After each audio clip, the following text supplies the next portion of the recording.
Good morning. Today is Tuesday, March 20th, 2012. I am at Adelaide Zagoren's winter home in sunny Palm Beach Gardens, Florida.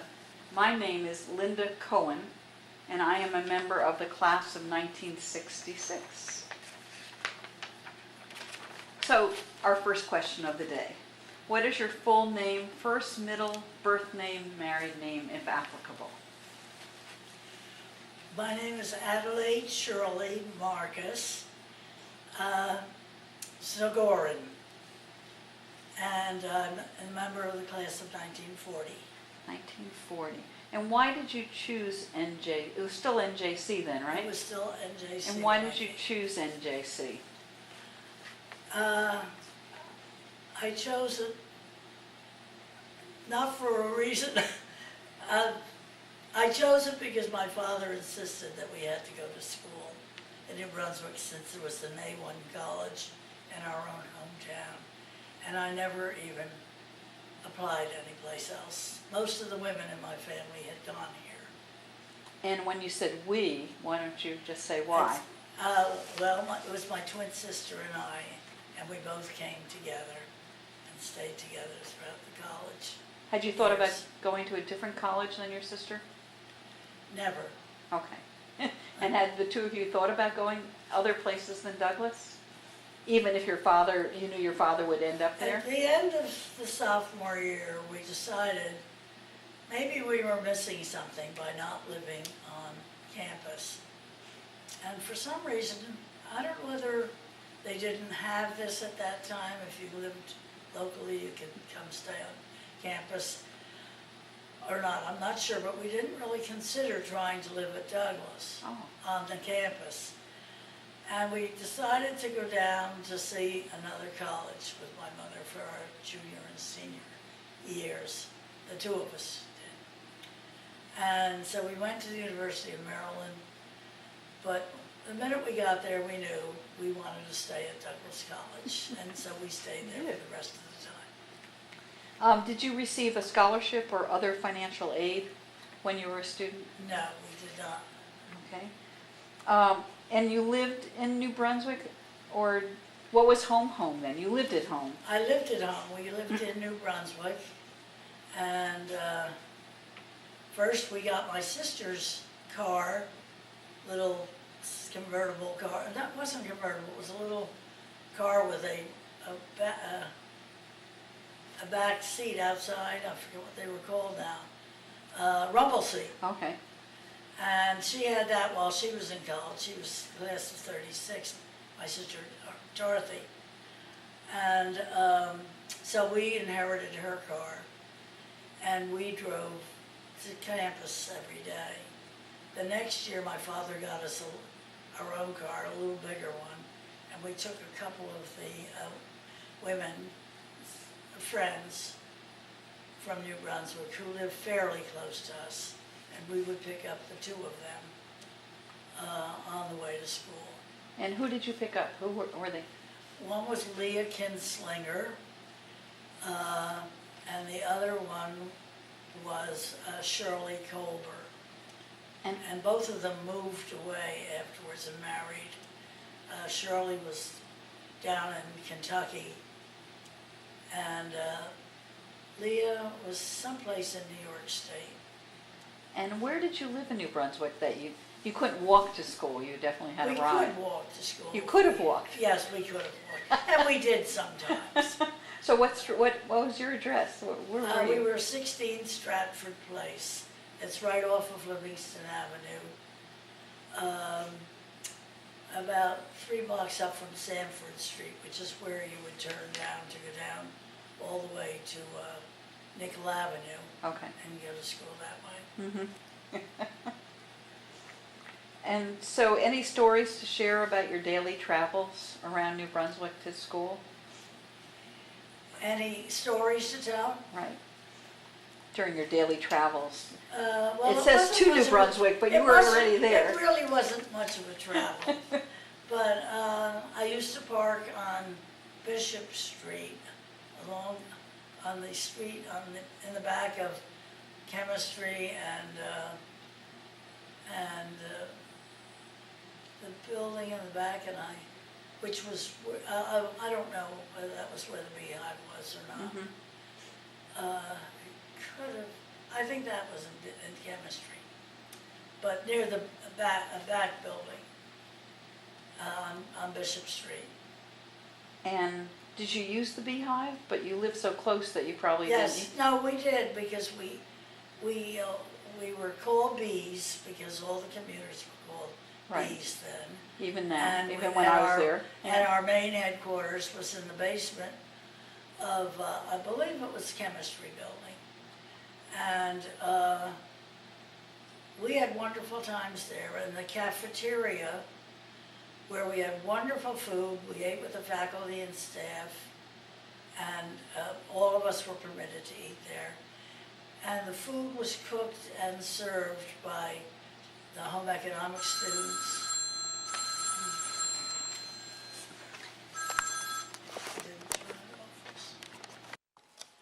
And so you were talking about the beehive and eating and... Yes, the beehive was a place where we could go to relax between classes if we wanted to. We ate our lunches there. There was a lovely cafeteria for the faculty and staff, and the bees were allowed to have their lunch in there too. And it was always delicious, and it was run by the home economics department as far as I remember. And the students, the home economics students, helped serve it. And it was very nice. And afterwards we would go back into the beehive. And what we did during lunch hour, everybody danced, all the dances of the 30s and the 40s, and we had all the records. And everybody was dancing and hopping around. And if we weren't dancing, we were playing bridge. And of course it was auction bridge then. And, but we had good times.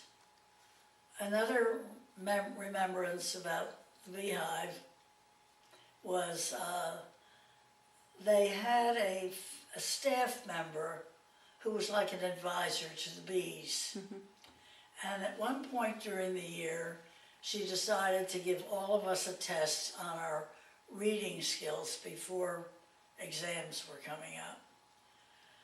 And so we had this test, and I remember her telling me that I read much too slowly, and I was going to have to learn this fast method of reading that she taught, I guess. And I don't even remember her name, I'm sorry to say. But anyway, her method of reading quicker was, and I hope I'm not cheating what she said, but I think this is what she taught us, that we had to pick out a major word from each paragraph as we were going down and get the feel for the whole paragraph from one or two words, and not try to read every single word like I always did and still do, despite her teachings. But, and it's funny, because I'm a writer now, and I read every book, I read every word in the book, I never skip it, and I finish my books. I feel like I owe that to the author. Because, you know, who knows if it starts out a little slowly or a little oddly, what it can be finished up. So I always give them their due, and if I've started it, I finish it. And I always used to resent people who didn't read everything, even the people who didn't read everything in the newsletter that we so patiently wrote at the alumni office after I was executive director there. Because they called in with questions that were right there in the newsletter, and it made you feel like nobody ever read what you were writing, or some people didn't. But anyway, so I always resented the fact that people just skimmed over a paragraph and picked out the keywords, and that was all they bothered to read. We all took her course, I got. Oh. Right. And, but that was the life in the beehive. did you, because you were with staff and faculty, did you get to know them on a different level than the rest of us that lived on campus? Yes, I think we did. I even think I once had a crush on one from looking at him, and you look so handsome. But that never amounted to anything. Did you find that you ate mostly with the other bees, or were the tables intermixed? We didn't eat it. Oh, no. I guess we intermixed a little bit, which was different from the way the people who lived on campus Right. Ate then.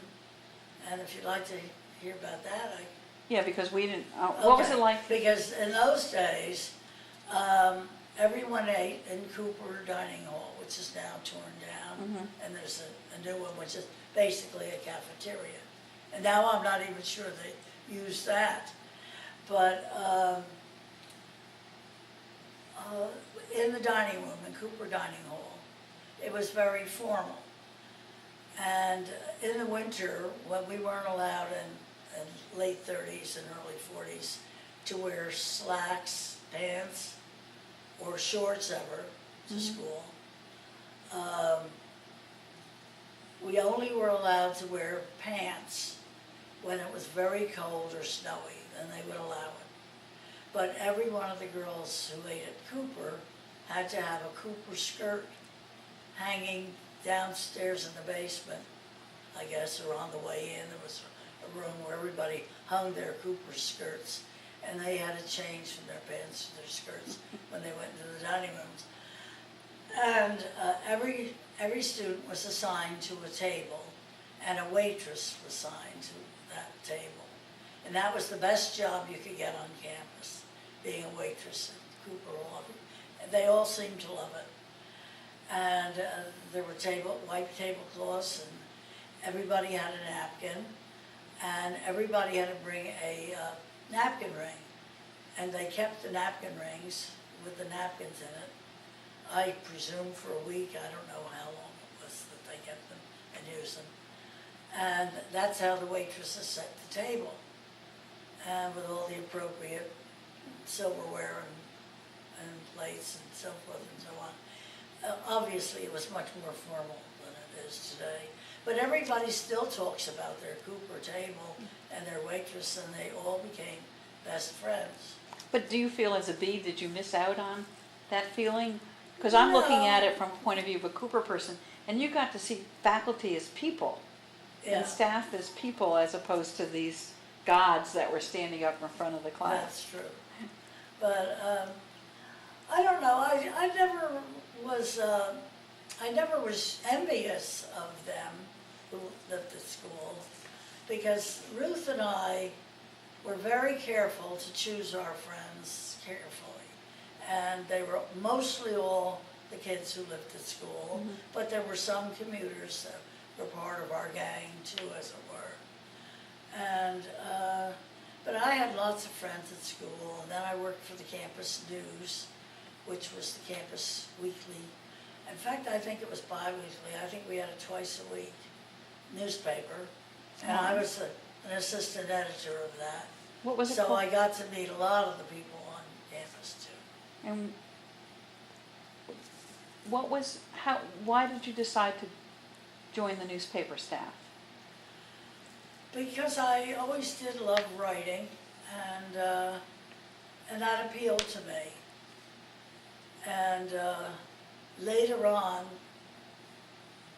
can I tell you this now about Sure. Because Ruth and I were both majoring in sociology and minoring in psychology, which my older sister Dorothy had done.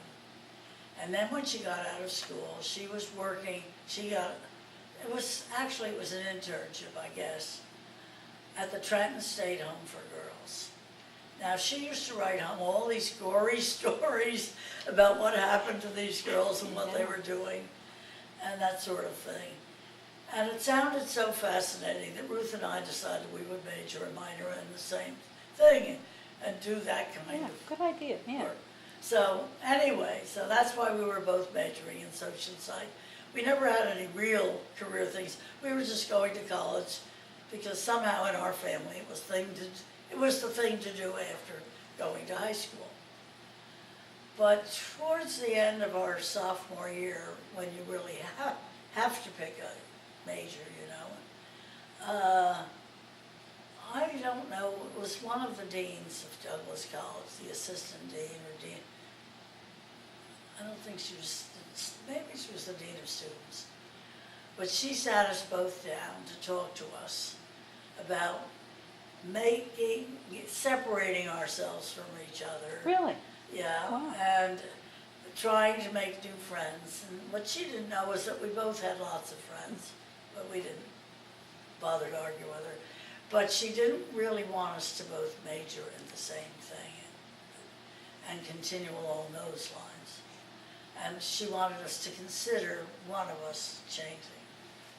So because I worked for the campus news and I love to write, I decided, on one half of a minute, I decided on my career. And I decided, okay, I'll go to journalism school. And of course, that was over at Rutgers. I don't think that meant that much to me, to be over with the men on, because there were no men on our campus school. But I decided I would go to Rutgers Journalism School. Right. And there the courses were all on Tuesdays and Thursdays. We understood that the journalism professors refused to teach on Saturdays, so we didn't have Saturday classes, which was very nice. What made you join the newspaper in the first place? Did you have to have an extracurricular? No, I was always a doer. And you joined as a freshman? Participator. Yeah. And all things nearby that sounded interesting. And I decided to join the newspaper staff. So you did that as a freshman or a sophomore? I think I don't know, but it was the end of the sophomore year, and that's why I think it might have been the freshman I started as a reporter, because at the end of the sophomore year, I was already the assistant editor. No, I wasn't. Excuse me. I was assistant editor towards the end of my senior year. Maybe my junior year too, I was. Right.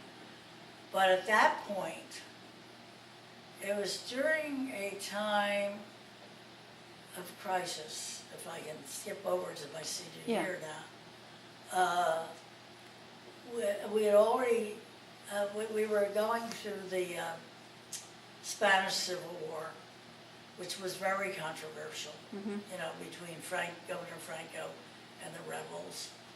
And I guess we were a lot more liberal than most of the college was, and certainly Dean Corwin was.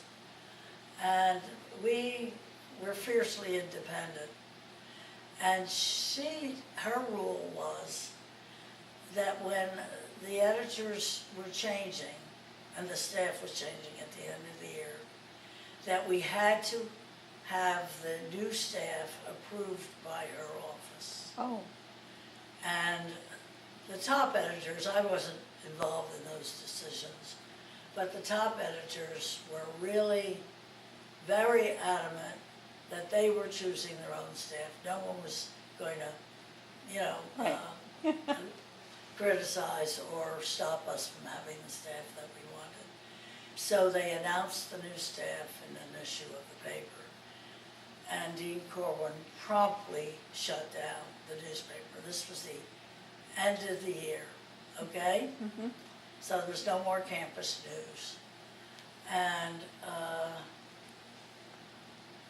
the whole staff and the whole college sort of broke into two groups, whether she was right or wrong or whatever. And I was always in the middle of the road person. I was never very stridently,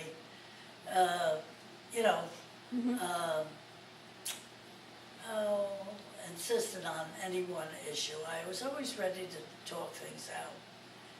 So I became a co-leader with a friend of mine, Jean Lowe, in my class, L-O-W-E, who has since died, and she lived in Daytona Beach.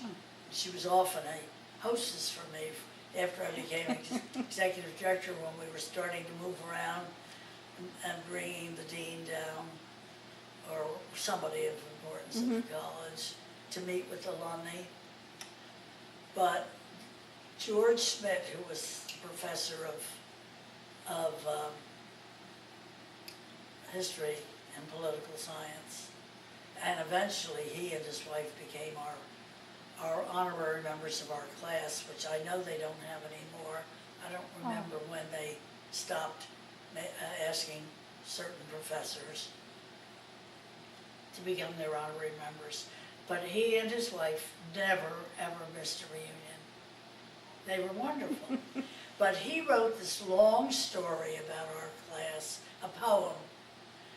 And part of the story, which he read at every reunion, which was fun. Because it talked about all the things we did, our junior show, and this, and that, and the other. And then he talked about Gene Lowe and I, Marcus and Lowe, spreading petitions wherever they go. That was part of the song. So anyway, so the newspaper was disbanded right before we were leaving. Right before graduation. Right before graduation. And when I went to work after graduation, and this was 1940, when no girls, no women, they called, in those days we were still called girls, no girls were ever hired by the newspaper staff except on the for the social page. And my professor of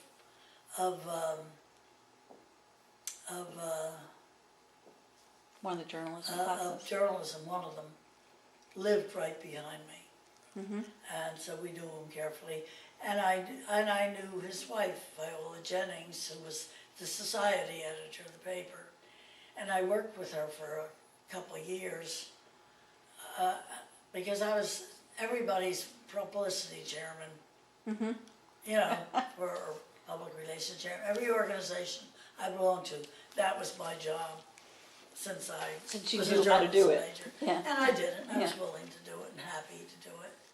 But anyway, I had to figure out a way to get a job on the home news. And I manufactured one. I was going to make a lot of money, but I was going to, they started me out, I talked them into letting me do a shopping column. And I had this book, it was there at the newspaper office, with all little figures on it, so that they were cute little figures, you know, different things that you would shop for or buy. So I promised I would get the ads, and then I would write the little gimmicks under it and that sort of thing. But so he hired me, and before you know it, I was doing all the special advertising pages for the home news. Every year they had a wedding page, or a Valentine's Day page, or 4th of July, you know, whatever that they could do. Because that gave them a chance to get ads for the paper. And I and you could do that. That was my job. I only worked for the paper for 1 year.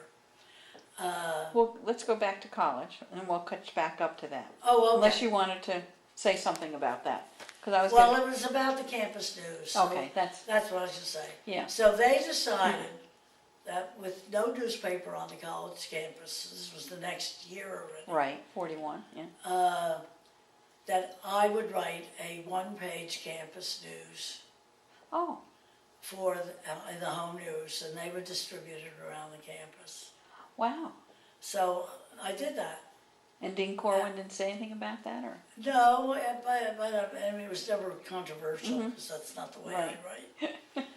That's why I probably was a good executive director of whatever I was, because I just had a way of bringing people together. That obviously, was my way of doing things. What was the paper called? It wasn't Kalian back in... No, it wasn't Kalian. It had been the campus news. Okay.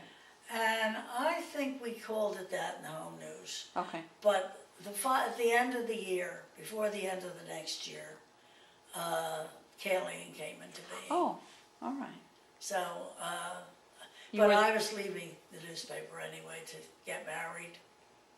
Do those other things. Yes, okay. Was Dean Corwin the dean for all 4 years when you were there then? She was for all 4 years that Yeah. I was there. Right. And she was a nice person. She was just the person of her time, though. You know. And She obviously knew you. yes, she did know me. And so. Besides the school paper, did you have other interactions with her during the years, or remember Yeah, going to her house, or? Yes, I did. Well, one thing in our senior year, you'll have to hear about this, Don, or whether it goes in your order, but we had required chapel twice a week.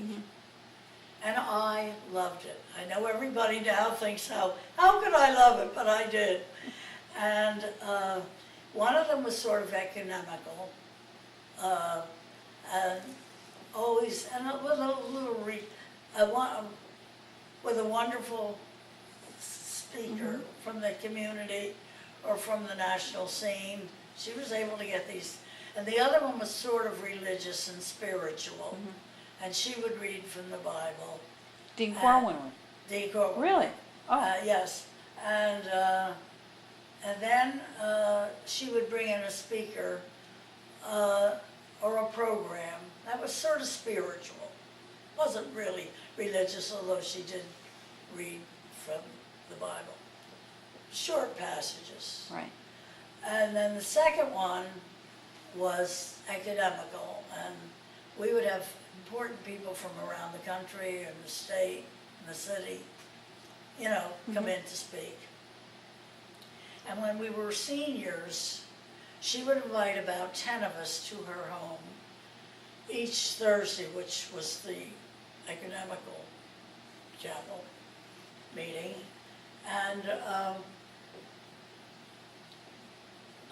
And she would invite this speaker to her house for lunch with 10 of us seniors. Nice.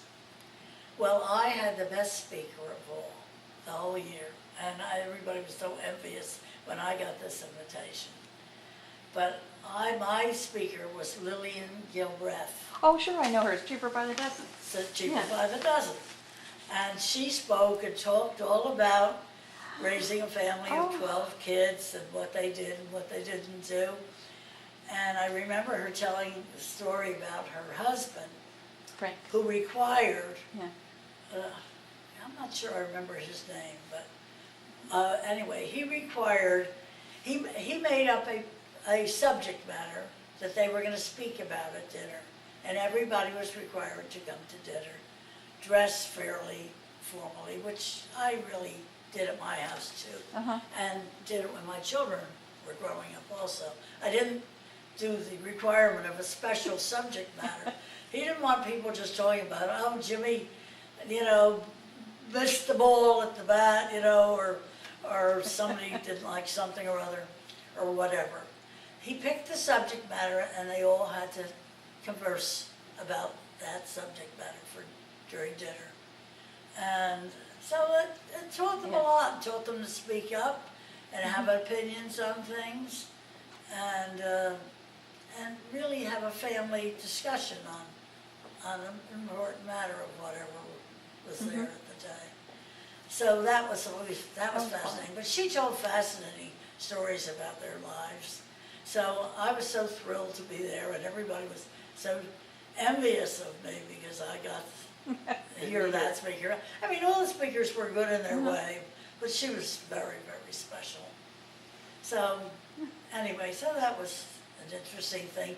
But I always loved the chapel. I felt like it was very much a part of my learning experience with all the speakers that we had, or the programs, or whatever. And I just enjoyed it. We sang, and chapel choir would always sing a couple songs, and the senior class would march in. Oh, really? In gowns. Oh. And caps, but it was very nice. Oh, wow, I didn't know that. So, did you ever have it?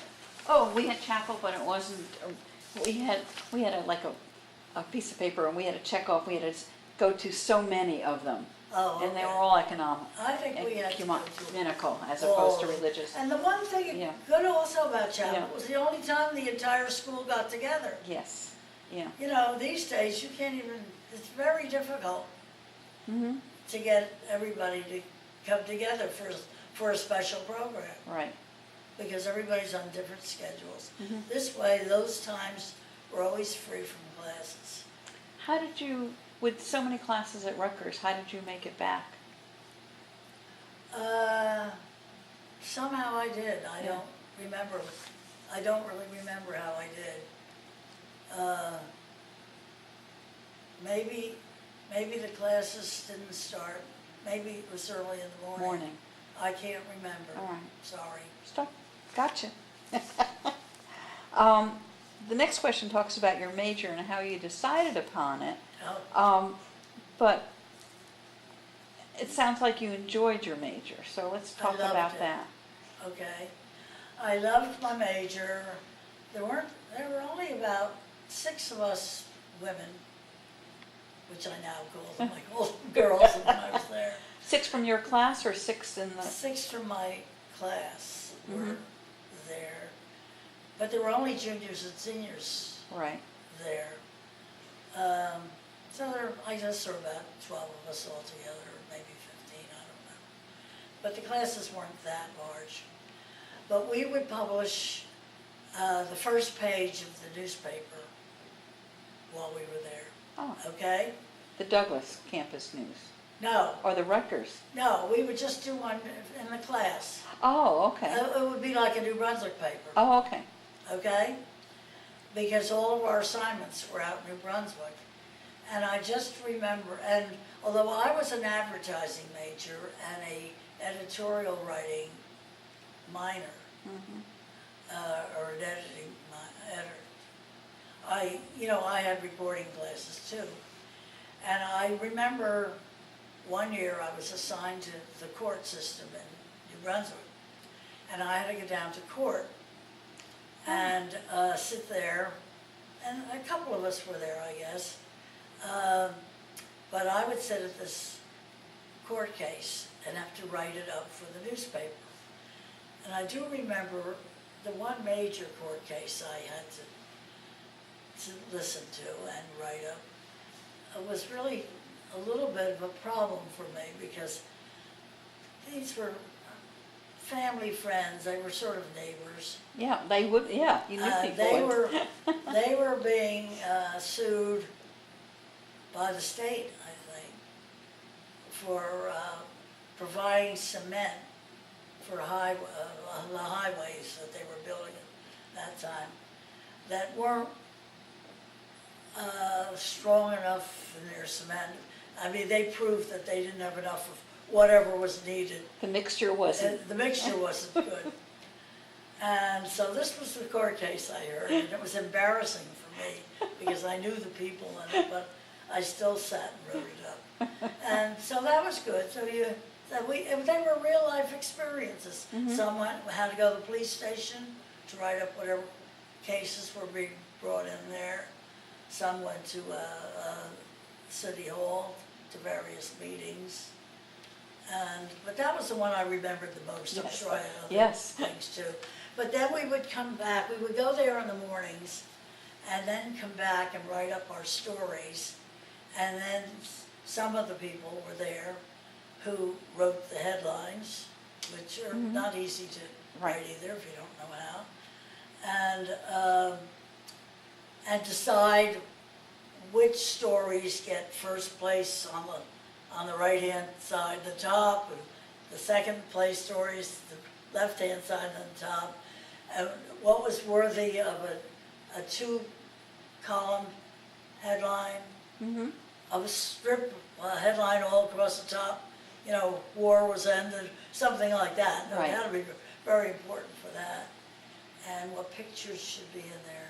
So it was fascinating, and I loved it. I really loved every What minute drove of it. you?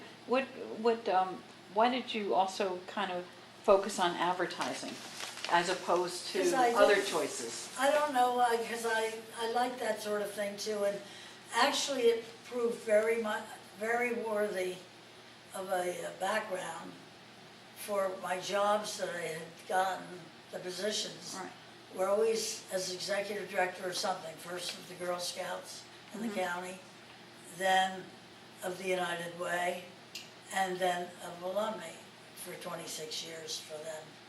And I was always having to develop, well, I was the publisher of our things and always had last say on everything. Right. In the newsletter and the magazine that we had. There were plenty of brochures I always had to write, or if it were a new program, like when we started our bequest program and defer giving program. We had to have one about the importance of a will, you know, and other ways you could leave money. And I remember my chair of the committee, Dorothy Akrakis, was a lawyer, because it was the investment committee and the defer giving committee. So I said, Dorothy, I'm writing the brochure because I hate things in legalese. I want it to be in good old American English. And you can read it afterwards and change anything that I'm saying that isn't legal or would be better. And so she agreed to doing that. Right. And it worked very well. And advertising really led you to publicity and knowing how to meet people and change. And laying it out. And there were so many things to do, or posters put together. But I could do them very quickly because of my background in advertising. Right. But I grew afterwards to love the writing part of it more than the advertising, to tell you the truth. Because it was broader. It's broader and more exciting, and more people FaceTime and all and those other skills. And along the same lines of your major, or it could be outside your major, tell me about one of your favorite professors, but there might have been more than one. Okay. Actually, it wasn't necessarily in my major. I liked them all. But I love a couple of others. I love George Schmidt, Professor George Schmidt, history and political science. And he was just so great. And I remember one of the stupid things he taught me. He wasn't stupid, but it was stupid for me to, I don't know. He taught us about lobbying, and he talked to us about the good aspects of lobbying. Because he was talking about how senators and representatives have so many bills to consider, and on all different topics, the ocean, railroads, transportation, sociological problems, health. And they couldn't be expected to know everything about everything. And these lobbyists would at least share information with them about their particular topics. And of course we had to trust that they would then use background information, but be independent in their thinking, which we're not so sure is happening these But it days. did have its function. It does. But it did have a function, and it was made me stop thinking about lobbying being a dirty word. Right. And I haven't rethought that until the last couple of elections. So. And you took his course because it made sense as a journalism major to take some history poli-sci courses, as No, I opposed just to always liked it. I had to have a certain number of regular courses. right.